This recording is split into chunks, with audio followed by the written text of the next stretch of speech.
in and give a talk. We're not coming in and giving a lecture. It's not TED Talks. The programming that we do in there is designed to be collaborative. Our hope is that something will come out of it, that it would be spontaneous as opposed to somebody giving a prepared speech. And so in a lot of ways, you know, we think that the festival in itself is fertile ground for people to communicate with each other. But more than anywhere else, the big Sunrise Dome at the Arise Festival is the place, at lack of a better term, what I would call where thinking goes on. Because in most of the other places where there's music and other things, it's a lot of feeling. So it's nice for us to have that element and to bring in some really amazing thought leaders to participate in those dialogues. So our last question is for you, Tiero. And what can we look forward to on May 17th at Apex Movement? That was a good question. May 17th at Apex Movement, we can look forward to a lot of great music, Little Something Something, some of the Knoll members, my band, the Tiero band.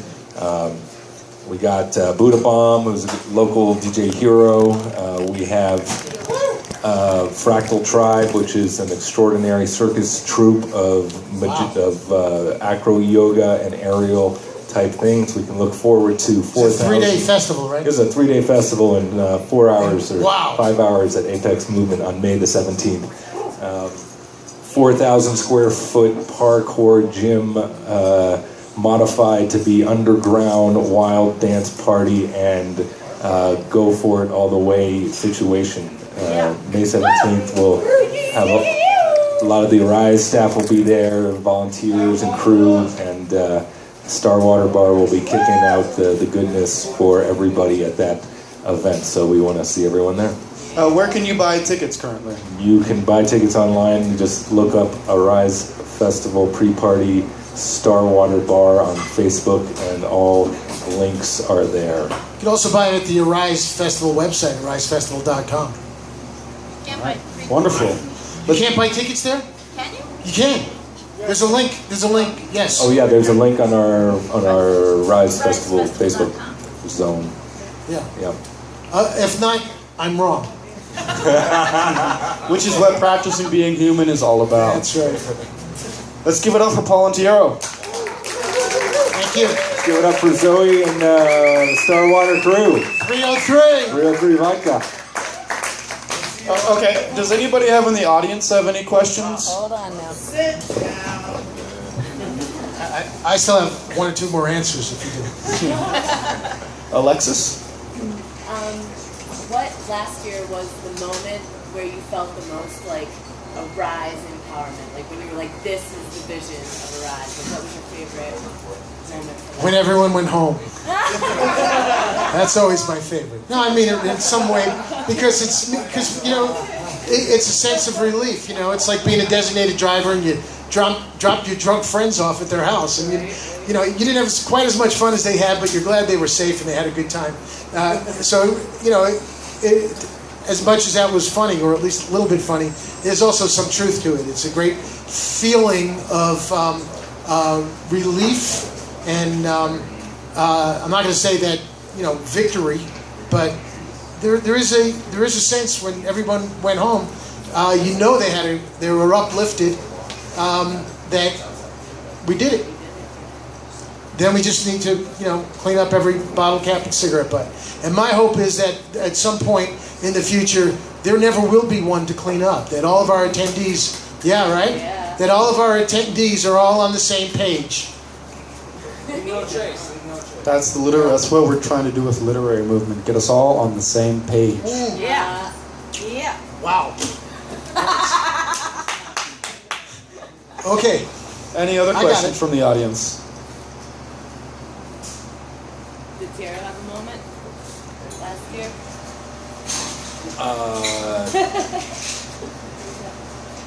Do you remember last year? I had 2 moments last year. The one was at the Star Bar after the festival was over. Everybody went home, and it was just the staff and the volunteers, and everyone looked at each other and said, "Holy fuck, that was amazing!"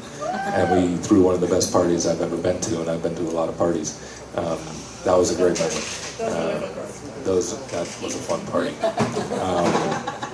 And I had one other moment I think worth bringing up, that there's a moment that happened in the backstage in the administration world where the synchronicity was flying so quickly, and all of our coordinators and all of our volunteers and all of the staff were really working as like one machine, and everything that needed to happen, or everything that needed to be found or given or taken somewhere was being found and given and taken somewhere, all in this really intensely quick way and precise way that you couldn't train for, you couldn't plan for, and it was like you could really feel the biology of humanity at work towards one goal. And I had that moment and I thought, wow, this is really worthwhile. All right, we'll do it again. Yeah. You have a question? I have a question. What? Were these pre-screened, any of these questions? By me? Everything goes through Zoe, All you of know them? that. What is the passion that wakes you up in the morning and keeps you doing this for us?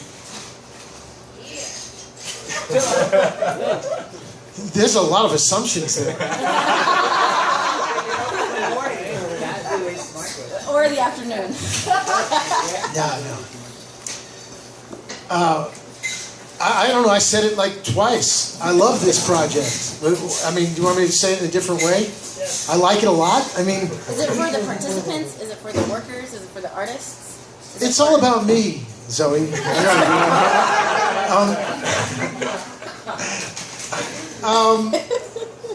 I think it's like, for me, I think it is a calling, you know? Yep. It's something that needs to happen. And we're the people to help make it happen. I don't think there's really anything like we're doing it for the people, or we're doing it for the bands, or we're doing it for that moment of when everyone comes together in that peak experience. And that is an experience we all know. And it's intangible, you can't put it into words, but we all know it, and we all really like it a lot. And it's very healing, it's a very beautiful moment. So. Yeah, there's something deep in our DNA, you know. We want to get together. People need to come together. That's why festivals exist, because there aren't many other times in our modern society where people can really come together like that in sort of a tribalistic, ritualistic way. So festivals are the modern version of keeping us connected with something that's ancient and deeply rooted within all of us, to try and reconnect to each other. And music is like where the spirit meets the physical. It brings us together. It's that warm fire on a cold night that brings us together. So yeah. We're down. It's very easy to answer. May we please have a tour of the gardens between 3:20 and 4:20 at some point on the menu? This guy. I know that Sunrise Ranch has gardens as well as cows. The gardens. Oh, I see what you mean. Cows. Yes, it is a working cattle ranch, and the cows, the pastures that become the festival grounds happen because they move their cattle, so they're not there during that week. What do you want to do? You want to visit the cattle? The gardens. You want to visit the farm? The tour on the garden. You know what? You can contact the Sunrise Ranch and you can do that, but not during the festival time. There will be off limits at the festival. Well, what about? The farm at the Sunrise Ranch is in a restricted area so that festival attendees don't have access to the farm. But if you call them and you wanted to do a tour of it, not when the festival's happening that week, I know they'd be happy to show you the farm, and they might, even inspire you so much to help out. Yeah, they're really good people up there. Good They're the friends best. with them. Yeah.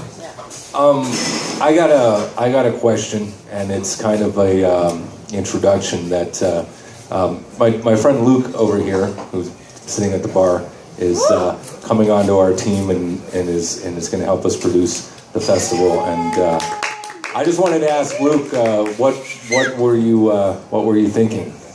Go up to the mic. Think about it.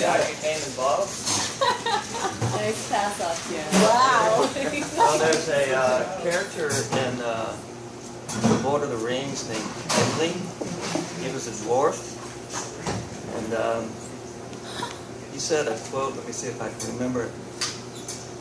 Oh God, no, never mind. Let me start again. I came on board because Tiro knows that I really love an adventure, and adventures always have their elements of risk and their elements of excitement, and you're always balancing one against the other. And we had been talking, I think, for maybe a whole year about the Arise, kind of off and on, and eventually the risk dissipated and the excitement came more and more to the front. So otherwise there's probably 2 or 3 different reasons I became involved. One is these guys. Yeah. I've worked with Tiro since Canal days as a producer. We worked together on a project called Portal. And then we've been great friends now for maybe 10 years or so.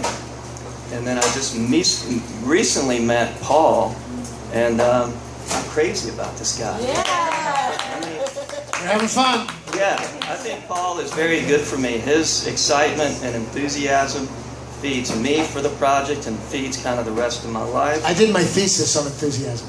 Yeah, I can see that. Not really. And he's a great salesman and a great motivator, and I appreciate that. So that's one reason. And 2, as a long-time burner, but now ex-burner, I sort of really understand the power of festivals to sort of create transformative experiences for people, more so than probably any other form of entertainment out there, including movies and concerts and that sort of thing. It's like taking you back to the roots, to that primal level of sort of bringing people together, disinhibition, dance, love, expression, and having a real authentic experience of life. And then 3rd reason, a bunch of other reasons, meeting the team, looking at the ideas, looking at, the overall thing, just a bunch of kind of businessy, producery, artistic kind of stuff. And then 4thly, and most of all, not most of all, but I mean, I felt like that my skills perhaps could really contribute to the festival, and I believe that festivals in general, that the Arise has the potential to be one of the very best festivals out there in terms of giving people, really rich, artistic, and, even transformative experience. Yes. So, Yeah. Daryl put me on the spot there, and got the gears for spinning, fortunately. I just want to say one final thing. I know we got more programming here tonight about transformative festivals, about being a transformational festival. We don't use that terminology in any of our promotion. I think we are one. Yes. We want to be a transformational festival. We want to be a vehicle for transformational experiences for the humans. But calling ourselves that is like me telling you I'm cool. If I said that, then I wouldn't be, right? So let's just be who we are. Yeah. Thank you so much, Paul, Tiro, and Luke. Thank you guys so much for all that you do. A quick poem, because I understand you do poetry. Yes, absolutely. I wrote this one many, many years ago. It's very simple. Roses are red, violets are blue. Some poems rhyme, but this one doesn't. Woo! Let's give it up for Tiro, Paul, and Luke, producers of Arise Festival. We got it. And now we transition. It's not that easy. We can't just change like that, can we? From one thing to the next. Well, Tom Petty is performing. that's Tim Petty. But he's here. He is here. I think we got something better. Yeah, no, we're getting it all. We're figuring. Yeah, if anybody, we else still wanna have. sign up for the open mic poetry. It's not closed yet. This is. Freestyle. Share a thought. I'm just gonna come back and say, hey, I'm Toast, still sort of your host. Well, thank you guys for coming to Starwater Wednesdays. Thank you, Paul and Tiero. Thank you, Dank Fart, for conducting the interview. Thank you. And thank you, everyone, for coming again and again. And Simon Chrysler, your rock star bartender. And Chris stuck around because you guys are just so epic. So this is Dank Fart. Yeah. That's Zoe this is Dank Starwater. Fart. We have a sign-up sheet, and we have a few poets, I think, tonight. But we're gonna have to do one poem or two short poem minimum. Because after that, with Beth Preston. Yeah. That's a real thing. Yeah. It's definitely a real thing. .irl. Anyone can start a website these days. Just add the extension .irl. I know Jonathan Montgomery wants to sign up on this open mic. And if he doesn't, I want him to. And I might have to, if he doesn't, I might have to tackle him and twist his nipples till he signs up. So, I'm just going to do my shameless self-plug. This started as an open mic. Yeah. I really like poetry. A lot. Me too. And I want to hear more of it. And all the best poetry venues have shut down in Boulder in the past 6 years. There is a battle against culture. I swear. Penny Lane, Burnt Toast. Burnt Toast, what happened? Cafe Babu, little known one. We had family moon shows there. It's been awesome poetry readings. There's never enough poetry in the world. Yeah, exactly. I believe one of the reasons why they put poetry off into the recesses of culture is because it's so potent. Because it is a force to be reckoned with, and they know that. And that's why they don't want you to think it's cool. Because they want you to keep sucking off the tit. Sucking off the tit. Yes! All hail corporate! Corporatism is actually... so I'm going to just have Dank get off your high horse. Yeah, okay, I will get up off my high horse. I would like Mr. Eric Sugar Snap Pete to come join me. Because we are now starting the open mic session. And as usual, no one has signed up for number one. So I will be number one. I have to grab my... Yeah, I'm number... Yeah. Okay. We will wait. There'll be a little few minute interlude. Yeah, nobody wants to be number two. That just smells bad. Yeah.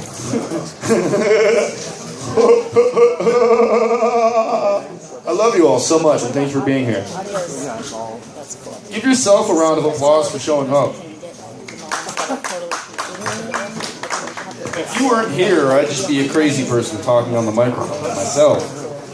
That might still be true, but we're not sure. I have to consult with scientists first. Are you guys doing good tonight? Doing well? Wonderful. Be sure to tip Simon, your bartender. He's an excellent human being. Does very good things, and he helps run this establishment. He opened for Green Day when he was 18. He opened for Green Day when he was 18. Nice. Yeah. Yes, indeed.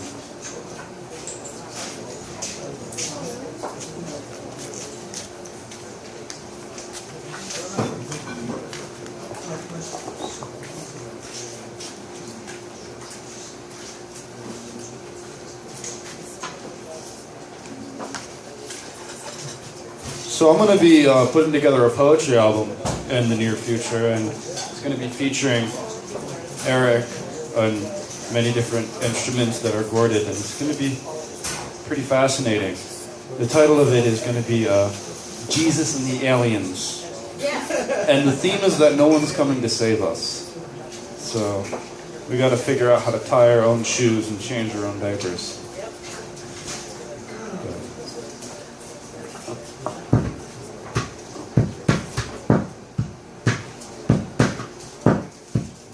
I try and not be a viper. I hope my words aren't poison. But then maybe it will drip down your spine. Maybe it will open up your view. Maybe it will extend it beyond the horizon. Maybe you will see the sun rays extend past the night as they dance with moon. As we try and capture it, but it just changes. It's a moment that was in my pocket, but there was a hole. It was black, it sucked in it all. Maybe it was the center of the universe, but then I thought of another verse, and so I still tried to fill up my cash purse and tried to put it in reverse. But I could only go forward, and then I found myself drifting sideways, and so I blazed. Tried to find myself out the maze, but it was a labyrinth. There was a beast. It tried to feast on me, but I feasted on myself first, so I burst into sun rays. Those were my child days, and now I am here going through this life, going on down that path. I tried to do the math, but there's the 13th floor that's missing. So now I'm trying to do my blessing, but I don't have the right statistics. Is it realistic? I'm not sure. I gotta catch the data. I gotta collect it. Is it the government knocking at my door? I'm not sure, but my whole vision once it was a blur. But now it's starting to come clear. The static is no longer so static, but still my thoughts sometimes be erratic. I try and go with my poetry, let it be automatic, but I hope it ain't no sniper rifle, except maybe if it's going to knock out my consciousness, to take out the ego, cause we go down the bend, cause we got to always go around, because is there another end? I'm not sure, but the light bends with the prism, trying to capture all the different angles, trying to capture all the different colors. Are they sisters? Are they brothers? Is it cattle? Is it grass? Maybe all, but we're connected. Can we be dissected? Is it one? What is the religion? Well, who's bleeding? Who's forgetting? Who's regretting? I'm not sure, but I'm always betting. I'm always laying it on the table. But I'm never gonna let myself get caught in the stable. I try and not be cattle. I try and not be the fodder. But sometimes I put myself in the cannon and shoot myself to the stars. Try and break out the bars that are my rib cage. But I stand up there on stage with my presence. It is all holy, so I be the Swiss cheese. I do as I please, but I don't even know if I need to believe. But I just keep going every day, and I achieve each breath. I achieve each breath. So I relief, because I have to go beyond that, and hopefully maybe we can save the coral reef. There's a whole lot of fish swimming, a whole lot of diversity. Got to get diverse up in the city, because we got to communify, got to amplify, got to unify. Maybe some back twice, but it don't matter, because I'm not just trying to be nice. I'm trying to be a small axe that chops that tree, because we got to be the strike breaker. We got to be the wedge. We are community builders. So we see our consciousness translation. It's more than just an equation, but we're sitting here in our mental stations. So we're placing our faith in us and no one else. God us bless.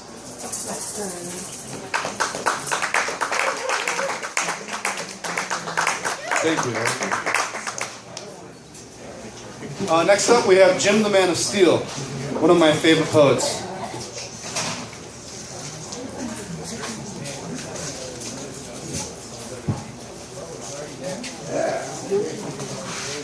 Yes, you guys were talking about nonsense. Some of my stuff, I hope, makes sense.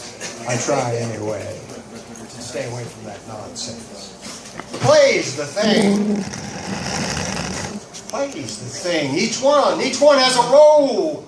Each to play, each to sing. Plays the thing. Yeah, and the stage beckons for each to occupy, to each his own. Be king, when you're on that stage. It plays the thing. I have grounds to be relative, to be here, to be in now, to wit the stage I wholly cling. The play's the thing. Yeah, in unison we must act. Yeah, in the play. That's the thing. Act, yes. Rewrite the script. Let freedom ring. You bet, the play's the thing. The curtain lifts. We must stand for life, liberty, happiness throughout this, our promised land. Promised, yeah. Where is it? The play's the thing. So let the curtain rise. Let the play begin. Join in. Because the play's the thing. That's a tribute to William Shakespeare. And someone, he was talking about why poetry. I've been doing protest poetry, reading a lot of protest poetry. The Wobblies back before World War I, and when they were called socialists and everything else, they were singers. Joe Hill got shot singing songs of a protest. Arturo Giovannini served time in prison, and I've been reading his stuff, and I want to read one of his called Prome. Arturo Giovannini, and he went to prison. And the prison system is part of the nonsense that's going on, by the way, folks. The prison system for profit is a really sad thing. You have to be there to understand how sad it is. You have to go in there, which I happen to have the experience recently, being in with it, and it's pretty sad. It's a lot of nonsense. I should put it that way. Prone.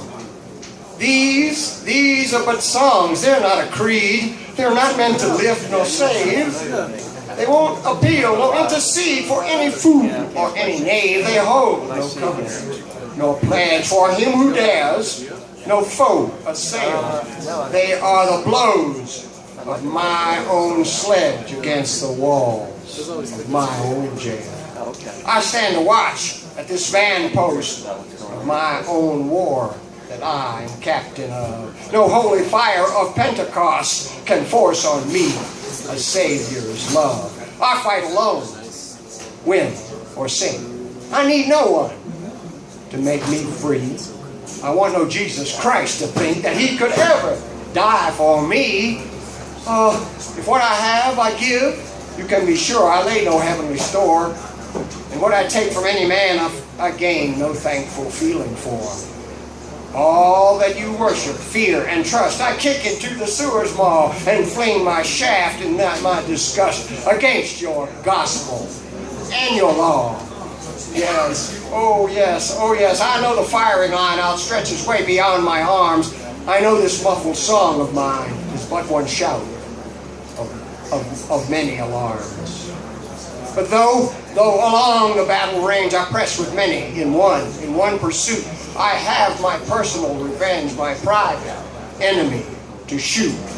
To them the hosts of every land, the nameless army of the strong, who make humanity's last stand. Against the battlements of wrong, no worthy anthem can attune my raucous Burkina. Let him, the greater bard shall come soon, and through the cannon mouth sing their hymn. For them, for theirs, and for their sake they'll speak the truth that I never spoke. And if he speak them, let him take the laurel wreath, the crown of oak, for what they win is theirs alone. Of their reward I ask no part. I only claim three things my own: my dream, my death, and my sweetheart. But if they want my song, 'tis theirs, for though it may not stir their souls, though feebler than their bugle blows, the drum taps and the Toscan tolls, still my song before the sun's reveille. Speed the hours that I tire, while they are cleaning up their guns around the cheery bivouac fire. It's happening in Ukraine these days.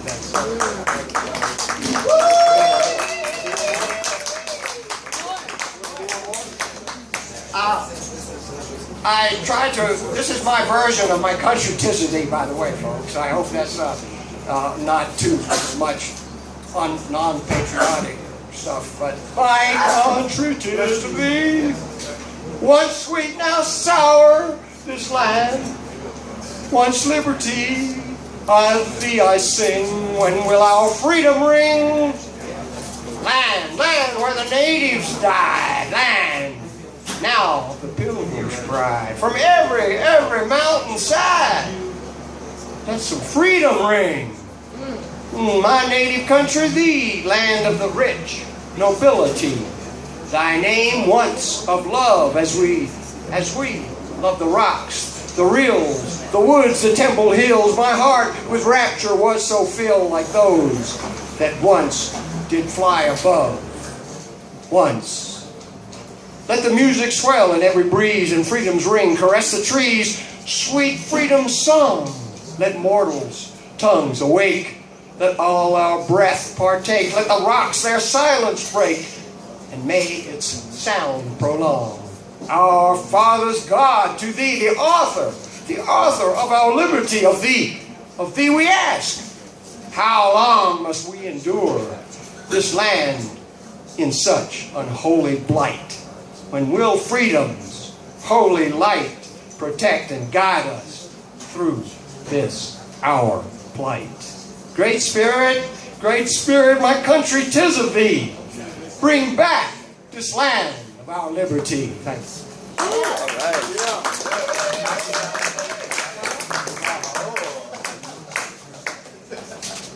Give it up for Jim, the man of steel. Next up we have Ember. All right. Thank you.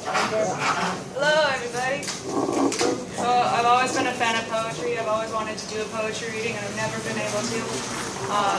Thank you. Thank you. I feel very grateful to be here amongst all of you guys. I feel very grateful to be a part of this. I feel very blessed to be what I've been given. I'd like to start off with the background of this poem. Forgive me, I have to read it off of this guy. I'm taking a class right now called Metaphysics, and I didn't know what that meant until I took the class and signed up for it. And for all of you that don't know, metaphysics basically means beyond physics.